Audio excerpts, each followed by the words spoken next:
अव्यक्त हो गए क्या? कृष्ण का मित्र सुदामा था, सच्चा मित्र था। तो सुदामा को कृष्ण ने अपनी शादी में क्यों नहीं बुलाया?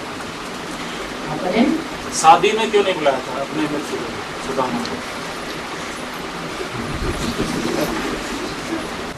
गीता में कृष्ण का नाम डाल दिया है, भागवत में नाम कृष्ण का डाल दिया है।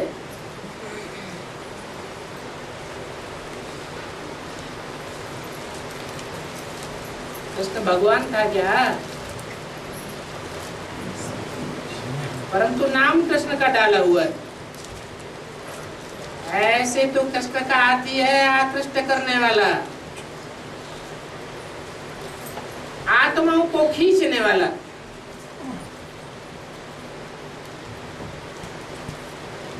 तो आत्माओं को जो खींचेगा तो आत्माएं भागेंगी या शादी करेगा? क्या करेगा? आत्माएं तो उसके पीछे भागेंगी। शादी आदि की तो बात ही नहीं है। ये तो भक्ति मार्ग के तंत्र घंटे दिखाए हुए हैं शास्त्रों में।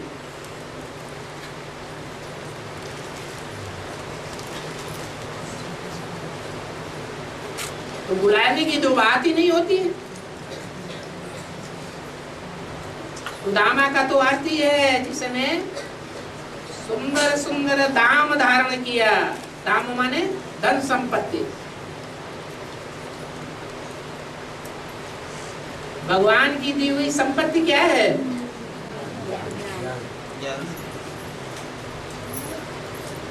ज्ञान ही धन संपत्ति है। तो उस धन संपत्ति को जिसने धारण किया वही सुदामा है। कृष्ण भगवान शिव है, सुंदर दाम धारण करने वाली राम की आत्मा है।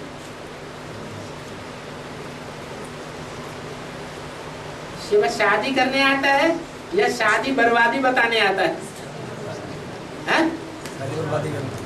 तो बताता है शादी बर्बादी। तो भगवान कृष्ण के रूप में खुद शादी कैसे करेगा? और कर्म अकर्म विकर्म क्या होता है?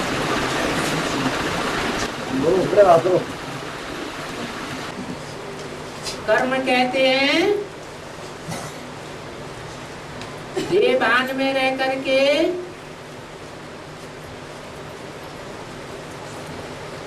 जो भी कर्म किए जाते हैं वो पाप कर्म बन जाते हैं।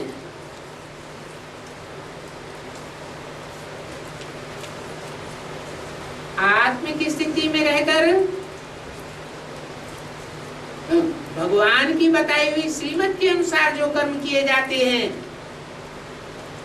वो पुण्य कर्म बन जाते हैं। और अकर्म तब बनते हैं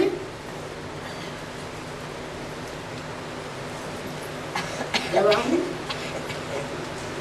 परमात्मा बाप की स्मृति में रहते हैं।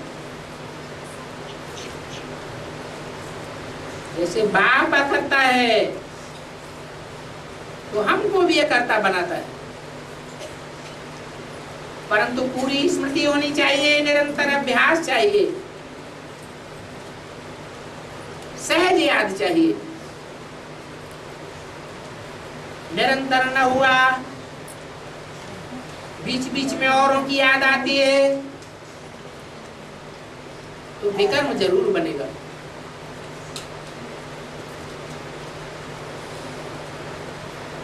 अकर्म होते हैं सतयुग में,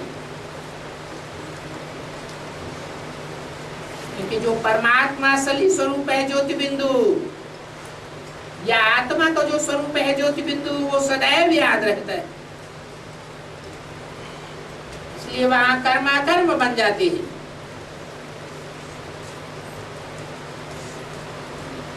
द्वापर उसे द्वैतवादी युग आ जाता है।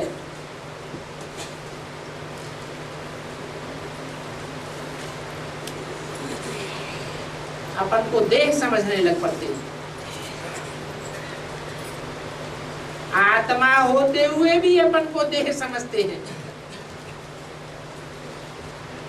तो एक हुए या दो हुए, द्वैतवाद बुद्धि में बैठ जाता है। द्वैतवाद के अनुसार पाप कर्म बनने लग पड़ते हैं।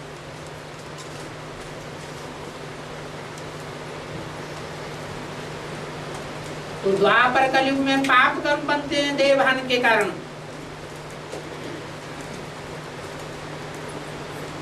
और सुकर्म बनते हैं संगम युग में, जबकि बाप आकर के ज्ञान समझाते हैं।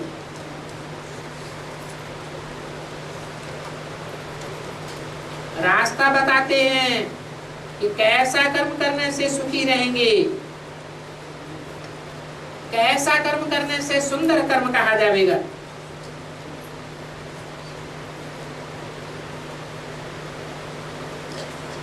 पास्ट के कर्मों को भस्म करना भी सिखाते हैं।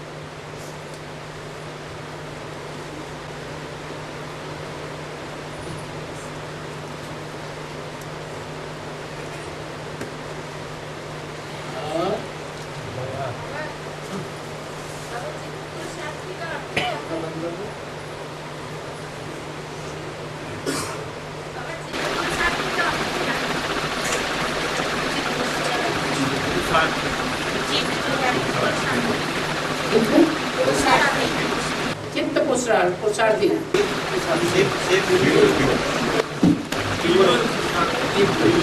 तीव्र पुरुषार्थी, तीव्र क्षिप्र, वही तीव्र। क्षिप्र माने तीव्र, क्षिप्र गति, तीव्र गति। क्षिप्र माने तीव्र, तीखा।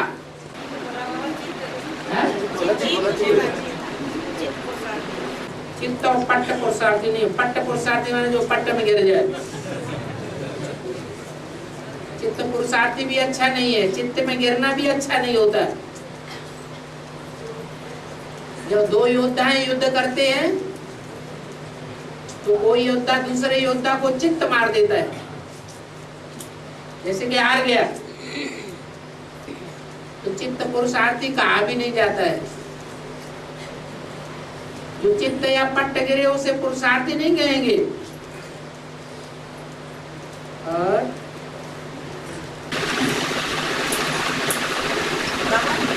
बाबा बोलते हैं ना कि सारे संसार को दो मिलकर संदेश नहीं किया जा सकता, तो मन की मौन से जो है नहीं रंगत, ये बात तो जब आप शुरू कर दो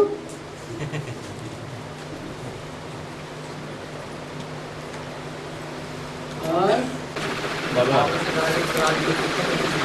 मैं जो है पढ़ा लिखा नहीं हूँ, और कोई पीछे भी अच्छा आप ही बोल दीजिए। हाँ, बात है मैं पोता में जो है नहीं लिखा है, पोता में लिख करके नहीं दिया। हाँ, पढ़ लिखा नहीं, अनपढ़ है, अनपढ़ है, पढ़े नहीं है, अनपढ़ है, पढ़े हुए नहीं है। अच्छा, हम जो है कोई भी पोता में चाहे कोई भी बाबा के जो है चिट्ठी लिख के, मतलब मैं नहीं लिख के बात दे सकता हूँ। हैं? कोई भी दिल के बात मैं लिख के नहीं दे पाता हूँ। हाँ, और बाबा का मुरली में भी जैसे आया था कि जब तक पोता मिल नहीं देंगे तब तक जो है कोई ज्ञान जो है बुद्धि में नहीं बैठेगा, बढ़ेगा नहीं। वो कोई बातें याद आती रहेंगी। हाँ, हाँ, अब बुद्धि में जो है मतलब मुरली सुनता मन कौन जो है बुद्धि में नहीं याद करता है, हैं? नहीं याद रहता है, बुद्धि में मुरली की बातें नहीं बैठती। याद हाँ। नहीं रहता है। हाँ, जो मैं किसी को सेवा करता हूँ, ईश्वरी। किसी को सेवा कर पाऊँ, किसी को मतलब कि बतला पाऊँ, हाँ, बुद्धि में नहीं रह पाता। हाँ, 2006 में पहले मैं भर्ती किया था, तो उस समय जो है मैं मंथन करता था, कोई कुछ समझा सकता था, मेरे को बुद्धि अच्छा चलता था, मेरा भी जो नहीं चलता। अगर अपने अंदर की बात लिख करके नहीं दे सकते हैं तो कोई अजीज दोस्त होते हैं उनसे लिखवा के दे दो,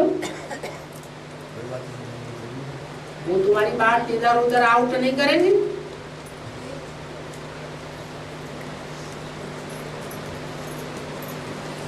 क्योंकि आपके शुभ चिंतक हैं तो क्यों आउट करेंगे।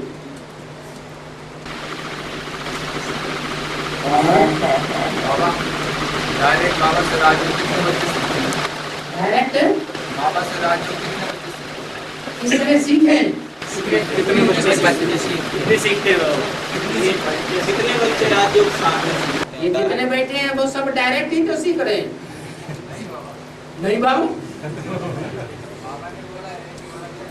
अरे योग माने क्या? योग माने क्या? अरे बताओ तो, योग माने क्या? याद, याद कब आती है?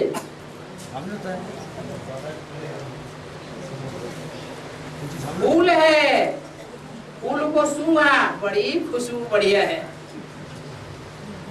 ऐसी बढ़िया खुशबू हमने किसी फूल में कब भी नहीं देखी। याद आता है ना? याद आता है ना? कान से कोई गीत सुना, बड़ा सुंदर गीत है, और किसी के सामने बैठ करके सुन लिया, कितना अच्छा गाता है, तो कान से सुना ना, उसने मुख से गाया और हमने कान से सुना, और वो याद आता है। आंख से उसे देखा भी तो भी याद आता है।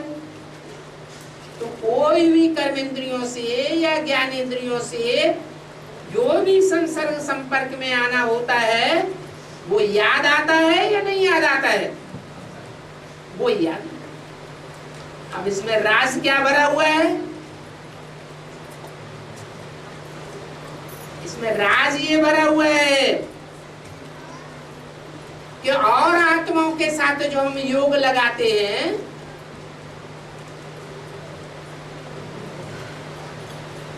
उस योग में और बाप के साथ जो योग लगाते हैं उसमें अंतर क्या है? अंतर ये है कि और आत्माओं में लगाव झुकाव भरा पड़ा है, देह भान का अटैचमेंट भरा पड़ा है, और बाप में अटैचमेंट नहीं है, लगाव झुकाव नहीं है, लेप छेप वाली आत्मा नहीं है।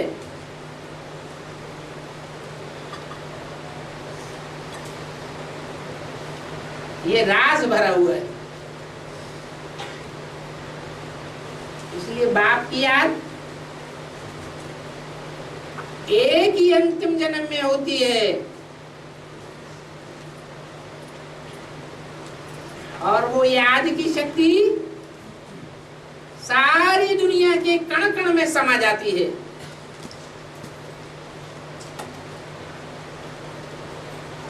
जीव जंतुओं की आत्माओं में भी समा जाती है। मनुष्यों की तो बात ही क्या ठहरी। लोगों ने उसे कह दिया सर्वव्यापी। परमात्मा बाप सर्वव्यापी है या उसकी याद सर्वव्यापक हो जाती है? याद सर्वव्यापक हो जाती है।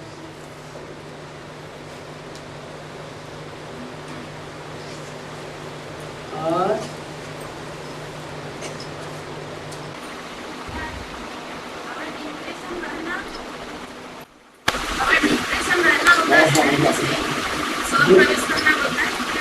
डिप्रेशन है ना,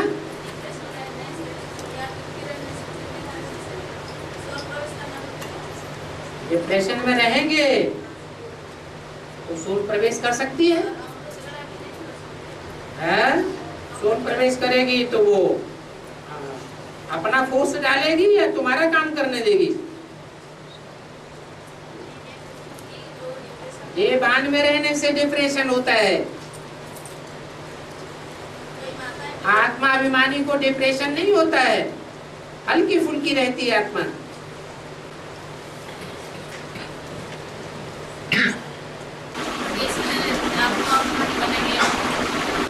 आत्मा अभिमानी बनना बहुत जरूरी है। आगे चल के तो मौत का बाजार लगेगा, ढेर की ढेर अकाले मौतें होती रहेंगी। जो अकाले मौत में मरते हैं वो भूत प्रेत बनते हैं। उनको अपना आधार चाहिए। एक एक आधार में अनेक सोलें प्रवेश करेंगी, उल्टे पलटे काम कराती रहेंगी। इसलिए अभी से बहुत प्रैक्टिस करनी है।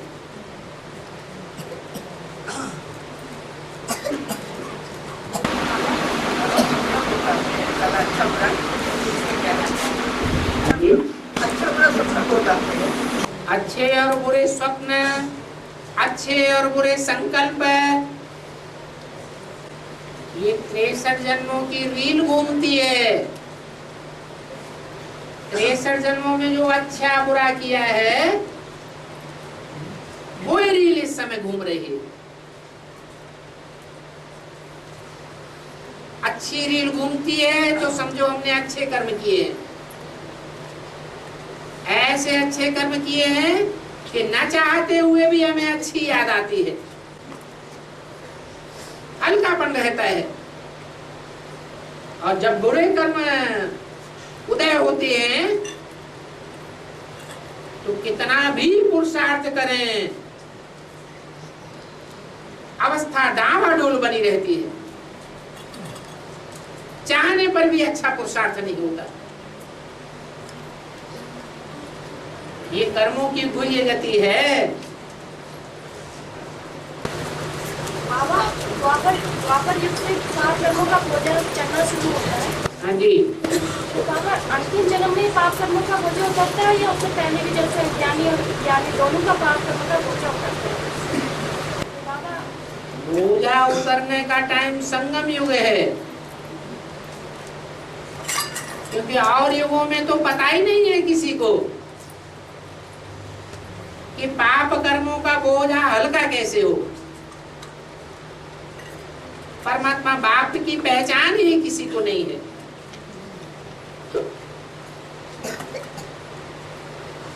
और बाबा तो राम को वनवास किया था फिर अंत में तो कहते हैं राम को वनवास किया था। हाँ, और फिर बेहद में भी कई है। माताएं सब एक जैसी होती है क्या? है? कोई माता कौशल्या जैसी होती है, कुशल कर्म करने वाली, योग कर्म सुकौशलम, ऐसे योग युक्त होकर के कर्म करती है, ऐसे कुशलता पूर्वक कर्म करती है जो संसार में ना पाला हो जाता है माता का, स्वर्ग स्थापन करने के निमित्त बनती है। कोई माता ऐसी होती है कि बेवफा बन जाती है बाप के साथ, पति के साथ। बाप तो कहते हैं आज्ञाकारी, वफादार, फरमानबरदार, ईमानदार होना चाहिए। पत्नी के संबंध में वफादार होना बहुत जरूरी है। वफादार न रहे, जो बातें पति को ही मालूम होनी चाहिए वो बातें सबको दूसरों को बताना, अथवा कोई खास दूसरे व्यक्ति से प्यार कर लेना, कई से मोह लगा लेना, उनका नाम पड़ गया कई माता। तो ऐसी माताएं वाचा से भी विकर्म कर बैठती हैं, कर्मेंद्रियों से तो विकर्म करती ही है, मनसा भी भ्रष्ट होती है।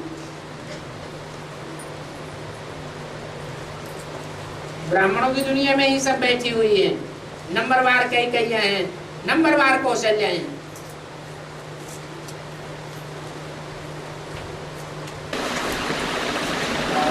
बाबा पहला धर्म क्या होता है? पहला धर्म क्या होता है? पहला धर्म क्या होता है? पहला धर्म सनातन धर्म, ब्राह्मण धर्म। अरे ये भी अभी पूछने की बात रह गई। नहीं बाबा, मनुष्य का पहला धर्म क्या है ये?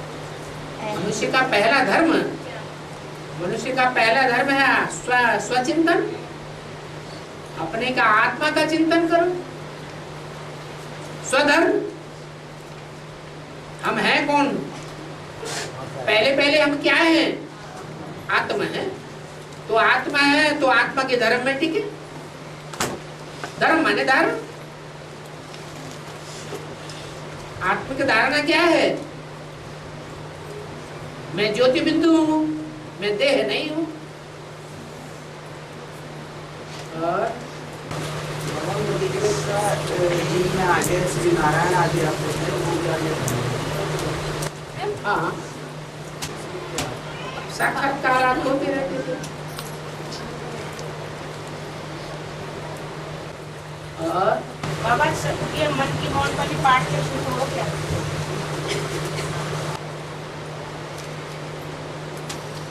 बहुत सी माताएं ये अनुभव करती है कि जो काम हम बोल बोल के नहीं करा पाए, बहुत मेहनत करके नहीं करा पाए, जब से अंदर अंदर बाबा की याद करना शुरू किया, अमृत वेला मौन रह करके सर्च लाइट देना शुरू किया, तो वो काम आरंभ होने लगा। यही मन का मौन है। मन सबसे सशक्त 11वीं इंद्रिय है। ऐसी इंद्रिय है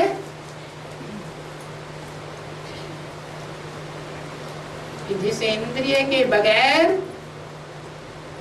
कोई इंद्रिय अपना भोग नहीं ले पाती। अगर मन साथ नहीं देता है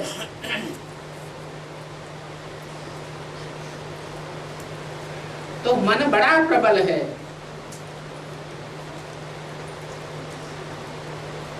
सिर्फ मन को एकाग्र करने की शक्ति चाहिए।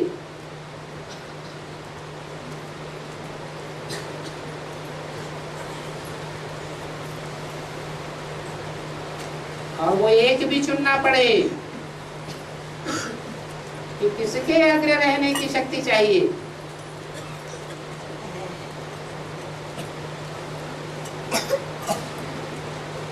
ऊंचते ऊंच तो एक बाप ही है।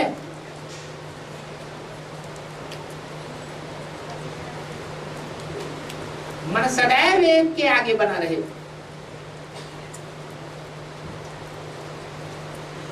तो कितनी ताकत मिलेगी? मन का काम है संकल्प करना। ऐसी ताकत मिलेगी कि संकल्प किया और काम हुआ। उसको कहते हैं संकल्प सिद्धि।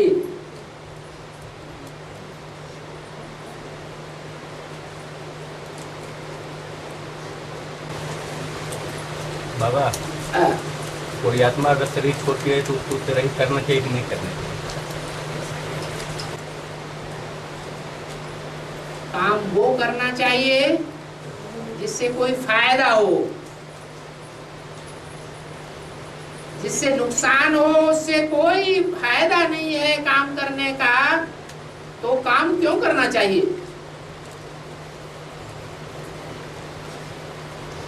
कोई फायदा है?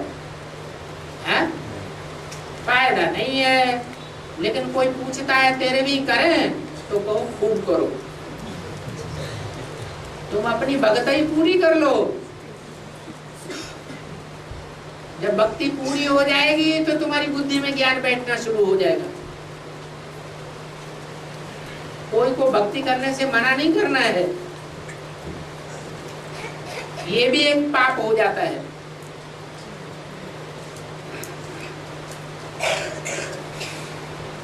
ज्ञानी है जिसने बाप को पहचान लिया, वो तो बाप की वाणी को टटोलेगा। बाप ने क्या डायरेक्शन दिया है?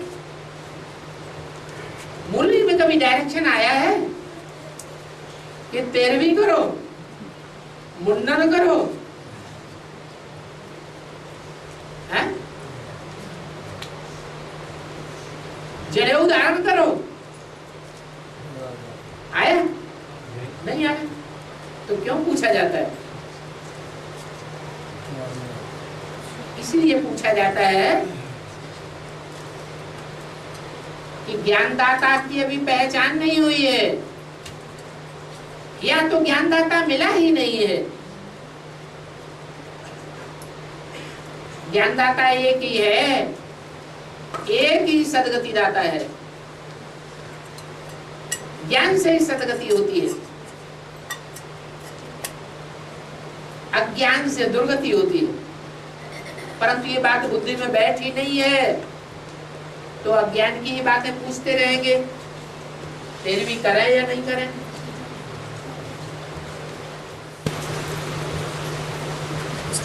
कृष्ण और बलराम एक ही आत्मा के दो पार्ट हैं। एक मिनट, हाँ। कृष्ण और बलराम एक ही आत्मा के दो पार्ट हैं। रामायण में राम और लक्ष्मण 2 पार्ट हैं या एक पार्टधारी है?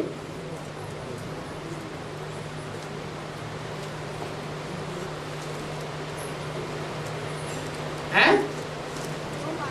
2 पार्टधारी है। भागवत में और महाभारत में कृष्ण और बलराम 2 पार्टधारी हैं या एक ही पार्टधारी है? 2 पार्टधारी। ब्रह्मा बाबा का एक पार्ट है बलराम का।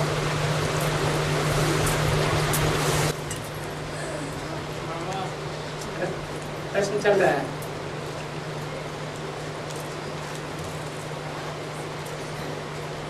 जिसने अंत किया उसने सब कुछ किया।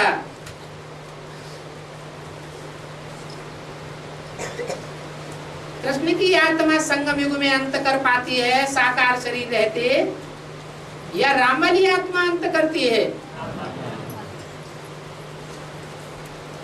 परंतु राम वाली जो आत्मा अंत करने के निमित्त बनती है, उसका कोई 100% सहयोगी भी होता है या नहीं होता है? कौन है 100% सहयोगी? कौन है? बाप के कारोबार में 100% सहयोगी कौन बनता है? कोई भी बाप है। उस बाप का कारोबार को चलाने वाली, बढ़ाने वाली 100% सहयोगी आत्मा कौन बनती है?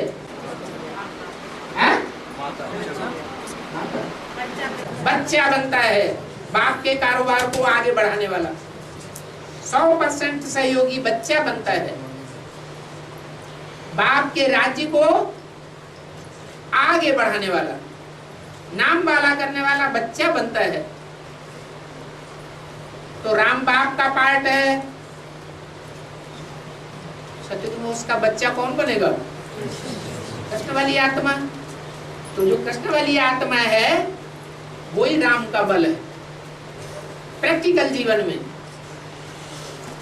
उसे हनुमान कह दिया है।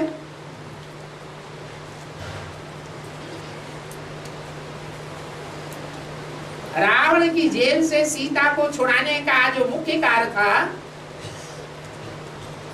उसमें विशेष सहयोगी कौन सी आत्मा बनी?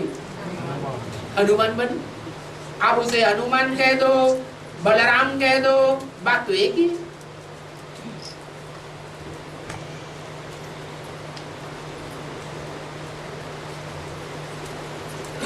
ज्ञान बड़ा पेचीदा है। कृष्ण की आत्मा बलराम हो गई, और राम वाली आत्मा भगवान हो गई।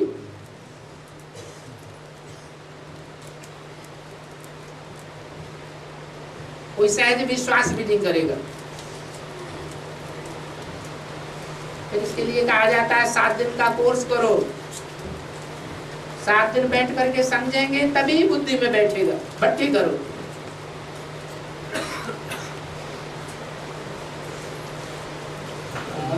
आगे स्वाद और याद में क्या डिफरेंस है? स्वाद और याद में स्वाद और याद में क्या अंतर है?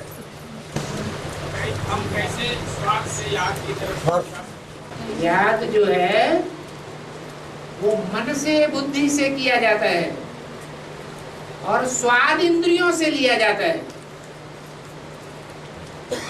नहीं समझ में आया? मन भी एक इंद्रिय है? मन भी एक इंद्रिय है। मन सूक्ष्म इंद्रिय है और इंद्रियां स्थूल हैं। उन स्थूल इंद्रियों से स्वाद लिया जाता है, परंतु अगर उन इंद्रियों के स्वाद में मन सहयोगी नहीं है तो वो स्वाद भी महसूस नहीं होता। स्वाद से याद की तरफ कैसे बढ़ सकते है? स्वाद से याद की तरफ कैसे बढ़ सकते स्वाद से याद की तरफ याद की तरफ कैसे बढ़े? क्या काम करते करते याद आना असंभव है? है? नहीं? प्रैक्टिस करें। अर्जुन ने भी भगवान से पूछा, पहला शास्त्र कौन सा है? है? गीता। गीता में पुरुषार्थ का अर्जन करने वाले अर्जुन ने पूछा,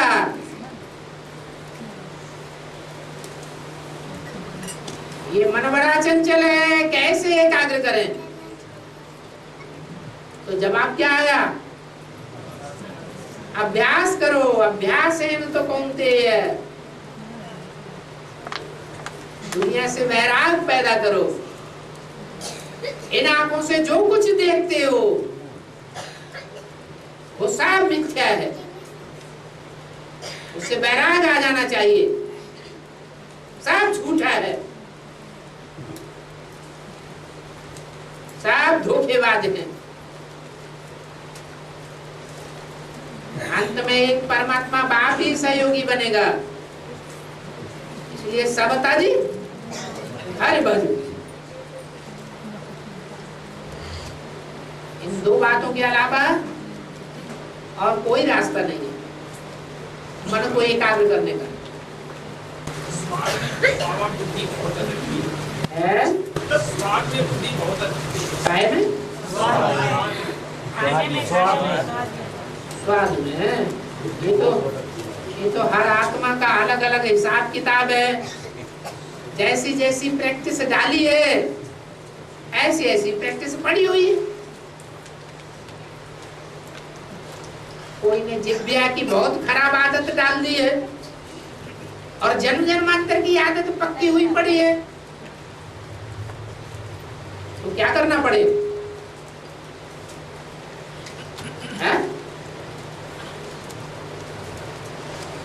जो भी खाना है तो किसकी याद में खाएं? बाबा की याद में खाएं। मन बुद्धि स्वाद में आ जाती है। मन बुद्धि स्वाद में आ जाती है। हाँ, मन बुद्धि स्वाद में आती है। बार बार स्वाद में आए, बार बार परमात्मा की याद में रहो।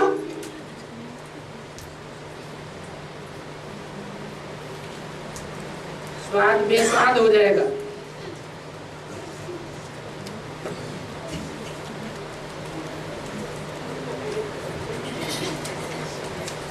चौपड़ा तैयार हो गया।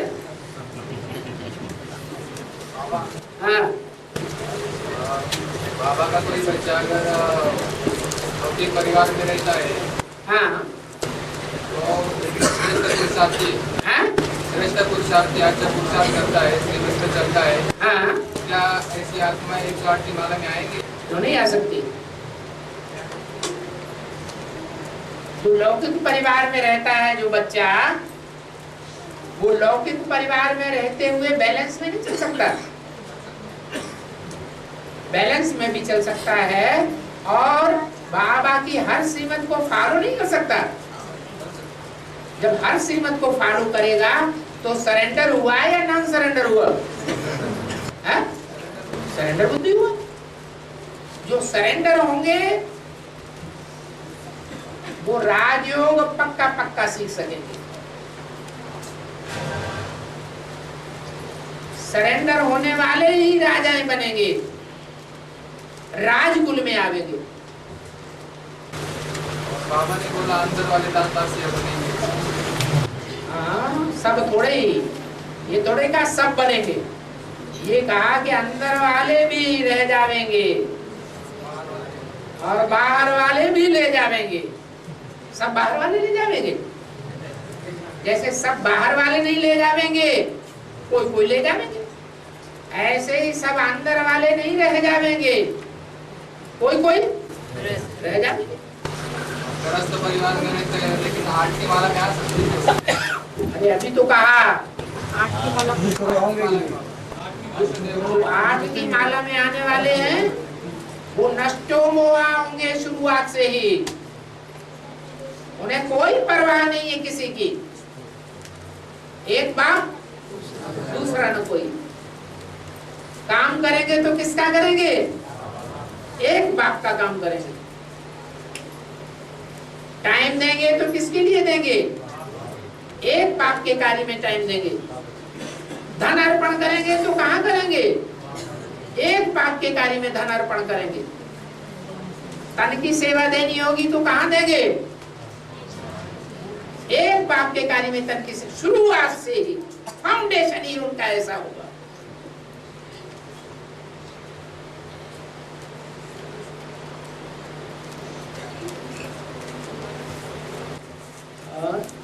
ये फाउंडेशन बाबा डल चुका है, आगे डलेगा। ये फाउंडेशन डल चुका है, आगे डलेगा। ज्ञान में आने के तुरंत बाद फाउंडेशन देखा जाता है कि आगे चल के देखा जाता है? अरे ज्ञान में अभी आए, अभी भक्ति की, अभी बाप को पहचाना, 10-15 साल के बाद फाउंडेशन पड़ेगा। फाउंडेशन माने शुरुआत। फाउंडेशन बाद में नहीं पड़ता है। फाउंडेशन पहले पड़ता है या बाद में पड़ता है? हाँ, पहले से ही पड़ता है। और आत्मा परम धाम से आने के बाद, आत्मा परम धाम से आने के बाद पूरा चक्कर लगा के जाती है, बीच में जाती रहती है। बीच में से भी कोई जाता है। ड्रामाबाजी होती है, नाटकबाजी लोग करते हैं, तो जो नाटक में आने वाले एक्टर्स हैं, जब नाटक पूरा होता है तब जाते हैं या बीच में कोई चला जाता है? शरीर छोड़ना बात अलग है। शरीर छोड़ने से आत्मा परमधाम वापस जा सकती है, रास्ता मालूम है? आत्मा को तो रास्ता मालूम ही नहीं है। बाप आकर के जब बताएगा तभी परमधाम का रास्ता पता चलेगा। हाँ जी,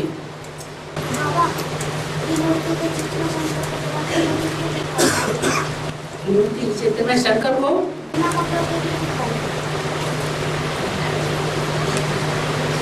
शरीर को भी कपड़ा कहा जाता है। ये शरीर क्या है? ये कपड़ा है। ये कपड़ा किसने पहना? आत्मा ने पहना। ये शरीर कपड़ा छोड़ देगा, ये आत्मा ये शरीर रूपी कपड़े को छोड़ देगी, फिर दूसरा शरीर लेगी, दूसरा कपड़ा लेगी। ये बात गीता में भी लिखी हुई है। आत्मा क्या करती है? पुराने वस्त्र त्यागती जाती है, नए वस्त्र धारण करती जाती है। तो शंकर जी को नंगा दिखाया है, इसका मतलब आत्मा को तो नंगा नहीं दिखा सकते। आत्मा तो है ही नंगी। तो स्थूल कपड़े उनके हटा दिए ताकि लोगों की बुद्धि में आए इनको कौन से कपड़े नहीं है, बेहद के देवान रूपी कपड़े नहीं है। यह स्थूल कपड़ों की बात है, देवान के कपड़े नहीं। बाबा लौकिक बच्ची है मेरे, उसको यज्ञ में समर्पित करना चाहते हैं, पर उसके लक्षण नहीं लग रहे कि वो यज्ञ में आए। उसकी इच्छा की कोई वैल्यू नहीं है। आपके चाहने से ही आत्मा चले। आत्मा पर आपका अधिकार होना चाहिए या परमात्मा बाप का अधिकार होना चाहिए? बाप का अधिकार होना चाहिए। तो परमात्मा बाप तो ये कहते हैं कि जो बच्ची चाहती है वैसा करो। बच्ची शादी करना चाहती है तो उसकी शादी करो, ज्ञान लेना चाहती है, ज्ञान में चलना चाहती है, अर्पण होना चाहती है तो अर्पण करो। बच्चे ये क्या हम शादी करूं तो क्या करें इसका? शादी करो, हाँ? अनुभव ले लेना ना दुनिया का। तो बाबा पाप तो नहीं लगेगा माँ बाप को? मानते जी क्या करेंगे? बाबा की श्रीमत पर चलने से पाप लगता है क्या? बाबा की श्रीमत क्या है इस संबंध में? कन्या अगर शादी चाहती है तो उसकी शादी करना है।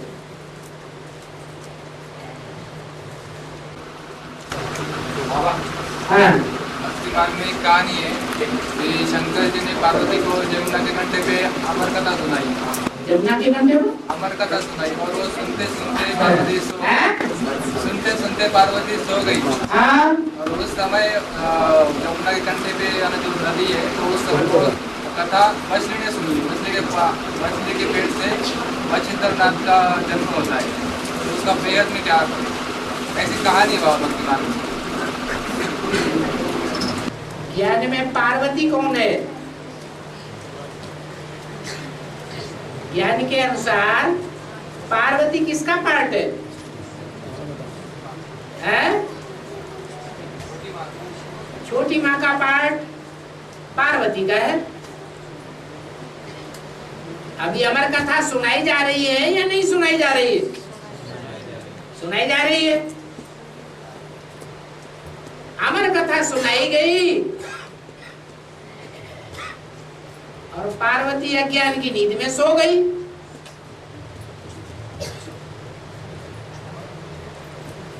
सो गई या जागृत है? सो गई।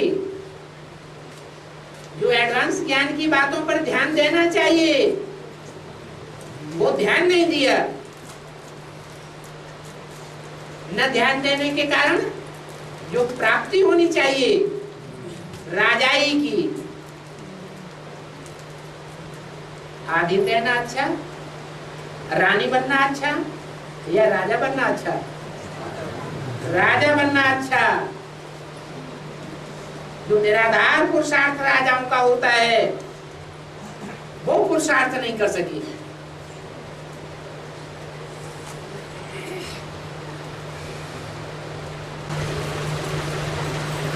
बाबा को कहानी मच्छिंद्रनाथ मछली के पेट में और गायन भी उसका क्या कहना?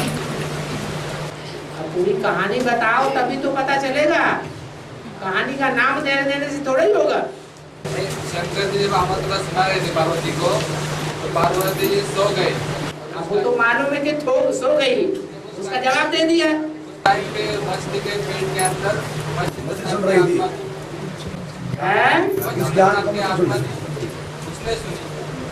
उस आत्मा ने वो कहानी। अमरनाथ के मंदिर पर कबूतर कथा सुन रहा था।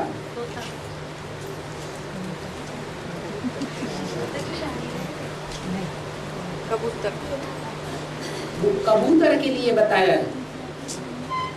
कि सफेद कबूतर था, श्वेत कपोत, उसने सुन लिया। तोतों को भी दिखाते हैं कि तोतों ने भी कथा सुनी। शिव के मंदिर में काले कबूतर भी रहते हैं।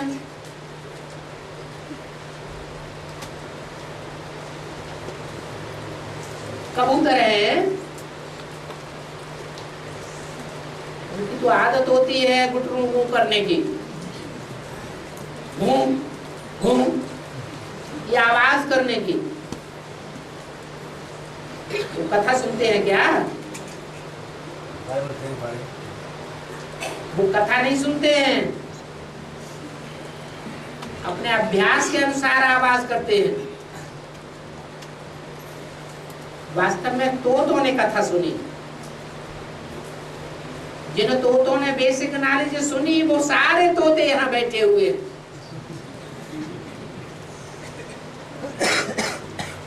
कथा सुन करके उड़ गए और चारों तरफ आवाज कर दी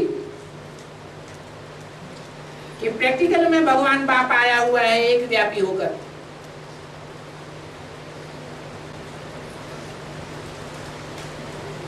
भगवान सर्वव्यापी नहीं है, उनका भाग्य बनता है कंटी वाली तोतों का।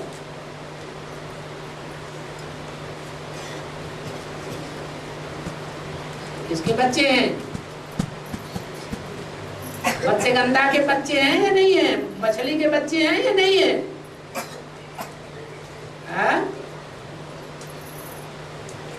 एक मत्स्यावतार भी दिखाया गया है शास्त्रों में,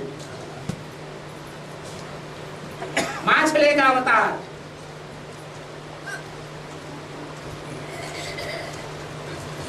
दिखाते हैं, उसका आकार बढ़ता ही चला गया। राजा ने उसे कमंडल में डाला, बढ़ गई। घड़े में डाला, बढ़ गई। बड़ी नाद में डाल दिया, भर गई। सरोवर बनाया, वो भी भर गया। नदी में डाला, नदी भी भर गई। आखिरी सागर में छोड़ दिया। ज्ञान सागर की बात है।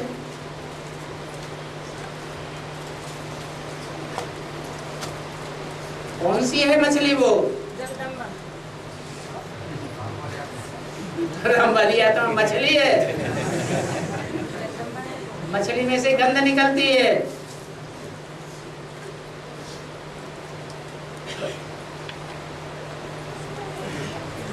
गंधा नाम दे दिया।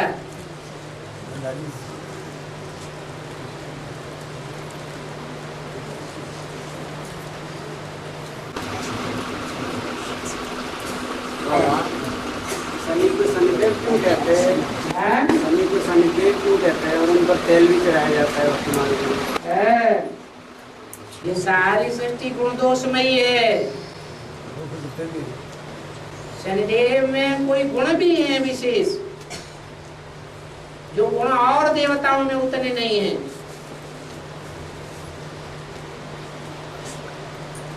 दोस्ती करने में शनिदेव सबसे अच्छा है। जिससे दोस्ती निभाता है उससे अंत तक निभाता है।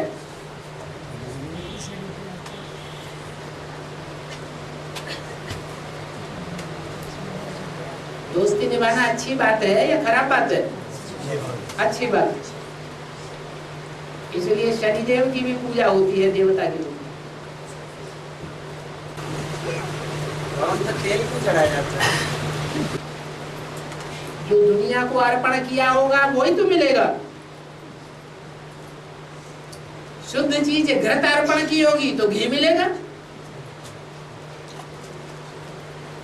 तेल शुद्ध होता है या घी शुद्ध होता है? घी शुद्ध होता है। याद का भी घृत होता है, याद का तेल भी होता है। तेल रिफाइन भी किया जाता है। तेल तो मशीन से निकाला जाता है। तेल तो मशीन से निकाला जाता है। क्यों? बिना मशीन के तेल नहीं निकल सकता। ये तो हाथ से आ गया। हाँ, घानी से निकलता है ना।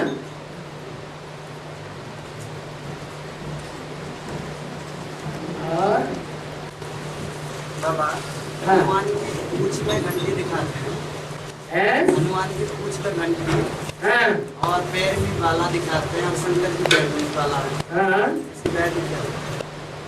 घंटी ज्ञान की घंटी है। जैसे मंदिर में घंट दिखाते हैं वैसे हनुमान को घंटी दिखाते हैं। ज्ञान की घंटी नहीं बजाएंगे तो उनकी पूंछ में ढेर के ढेर वस्त्र आके कैसे लिपटेंगे। लंका के सारे सुंदर सुंदर वस्त्र कहाँ आके लिपट गए? हनुमान की पूंछ में आके लिपट गए। वो वस्त्र चैतन्य थे या जड़ थे? चैतन्य वस्त्र थे, तो ज्ञान की घंटी बजाए बगैर चिपक गए आगे। फिर उन्होंने कथा बना दी, हनुमान की पूंछ में लगन न पाई आग, लंका सारी जल गई, गए निशाचर भाग। ऐसी ऐसी बातें बनाई हुई है बैठ के, है तो यहाँ की सारी बात। लंका में बड़े बड़े या छोटे छोटे रहते थे, बड़े बड़े आदमी रहते थे। ये सारी दुनिया लंका है, इसमें बड़े बड़े आदमी रहते हैं जिनका बहुत मान मर्तबा है। हनुमान की पूंछ ऐसी बढ़ेगी कि सारी लंका में आग लगेगी।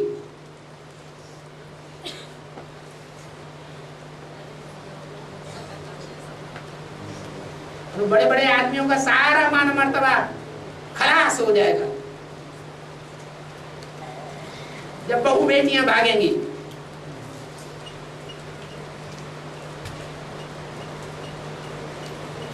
बोलो, मान मर्तबा खलास होगा रह जाएगा? खलास हो जाएगा।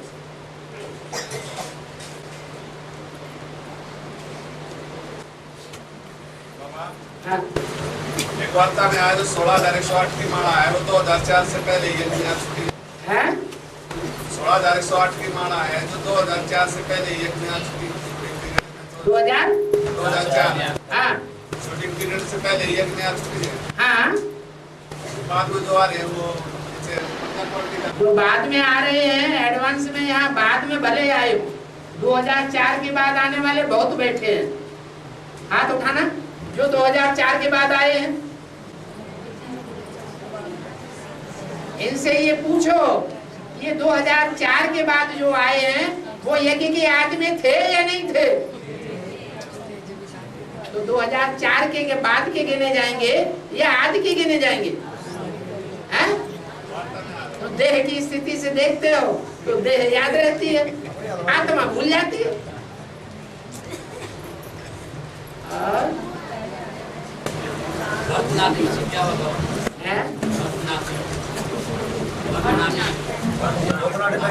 भरतनाट्य पैनी एक पाई की भी कीमत नहीं। अभी तो 8 आना भी बंद हो गया। पहले 8 आने से छोटा सिक्का था 4 आने, 4 आने से भी छोटा सिक्का था 1 आना, 1 आने से भी छोटा सिक्का था 2 पैसे का, और 2 पैसे से भी छोटा सिक्का था 1 पाई। पहले 1 रुपए में 64 पाइयां होती थी, फिर बाद में 1 रुपया ऐसा निकला जिसमें 100 पाइयां निकली। अभी वो पाई को कोई पूछता भी नहीं।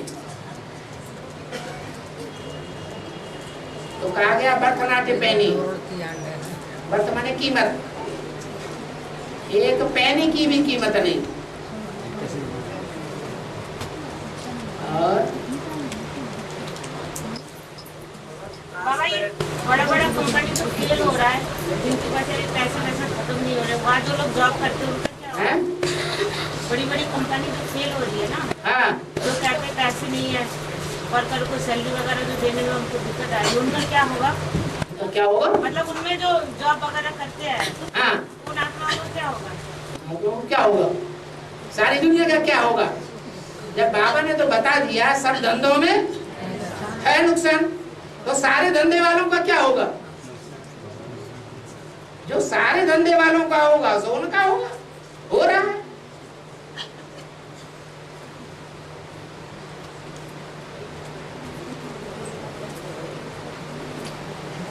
बाबा तो आके सारी बात तो पहले से ही बता दी, तो भी पूछ रहे तुम धंधा करने वालों का क्या होगा? तो क्यों पूछ रहे? और ये पता है कन्वर्टेबल आत्मा, एक कन्वर्ट होने वाली आत्मा, एक है पक्की आत्मा। जो कन्वर्ट होने वाली आत्मा जो है लास्ट में ज्ञान में आ जाती है। जो कन्वर्ट हुआ हिंदू मुस्लिम ईसाई में, लेकिन लास्ट में बीच में कब वो फिर हिंदू में या एक आदि सनातन देवी देवता धर्म में या उस परिवार में क्यों नहीं है? जो आत्माएं लास्ट में जाके कन्वर्ट होती हैं, द्वापर में कन्वर्ट नहीं होती, कलयुग में कन्वर्ट नहीं होती, आखिरी जन्म में जाके कन्वर्ट होती हैं। वो यहाँ भी देखने में आएगी या नहीं देखने में आएगी? कन्वर्शन यहाँ ब्राह्मणों की दुनिया में भी चल रहा है। आज एक बाप बनाते हैं, निश्चय पत्र लिखते देते हैं ये हमारा बाप है, और कल कन्वर्ट हो जाते हैं। कोई आज कन्वर्ट हो जाते हैं, कोई कल हो जाते हैं, कोई 4, 6, 8 वर्ष के बाद, और कोई लास्ट में जाके कन्वर्ट होंगे। तो श्रेष्ठ कौन हुए? हैं? जो लास्ट में जाके कन्वर्ट होते हैं वो अष्टदेव में आ जाते हैं।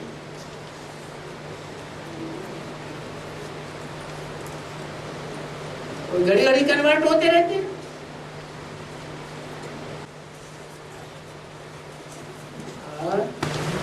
बाबा एडवांस ज्ञान में चलते हुए दिव्य सेंटर सेवा के लिए जाना चाहिए हैं? एडवांस ज्ञान में चलते हुए दिव्य सेंटर सेवा के लिए जाना चाहिए या नहीं? गुप्त रीति से डीके में हाँ सेवा करनी चाहिए गुप्त रीति नहीं, सेवा करने के लिए बीके के में जाना चाहिए। गुप्त रीति से जाना चाहिए कि नहीं? गुप्त रीति से तो इसलिए जाएंगे कि हमें एडवांस की सेवा करनी है। अगर एडवांस ज्ञान की सेवा करनी है तो गुप्त रीति से जाना भी अच्छा है।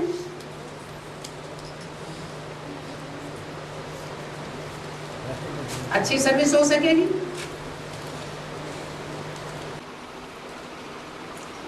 बाबा एक आत्मा ने पूछा था, ये मेरे से एक आत्मा ने पूछा, ये जो आदिवासी होते हैं ना, जो निर्वासित रहते हैं जंगल में, ये किस पर प्रभावित है?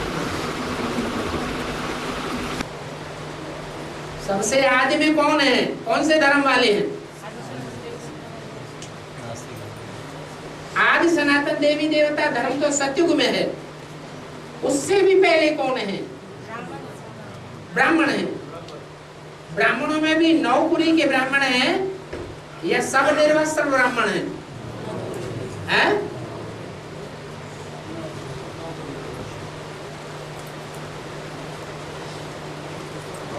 जब मेला होता है इलाहाबाद में, त्रिवेणी संगम का कुंभ का मेला पड़ता है, उस मेले में सबसे पहले स्नान कौन करते हैं? हैं? नागे। कहाँ की यादगार? हैं? यहाँ ब्राह्मणों की संगम की दुनिया की बात है। जो यहाँ अपने को नंगी आत्मा बनाने वाले हैं, पहले पहले वो पहले ज्ञान स्नान करते हैं। आया समझ में?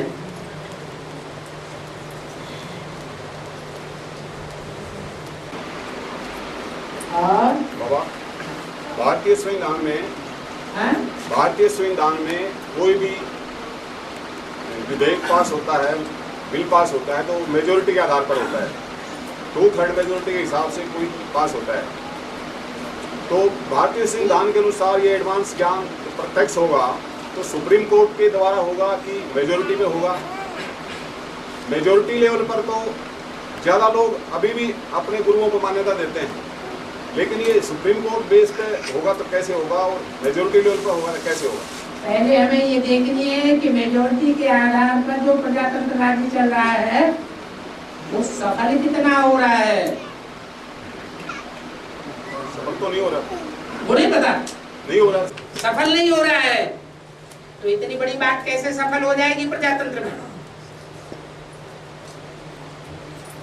ये दुनिया बुद्धिमानों के द्वारा चलती है, और बुद्धिमानी भी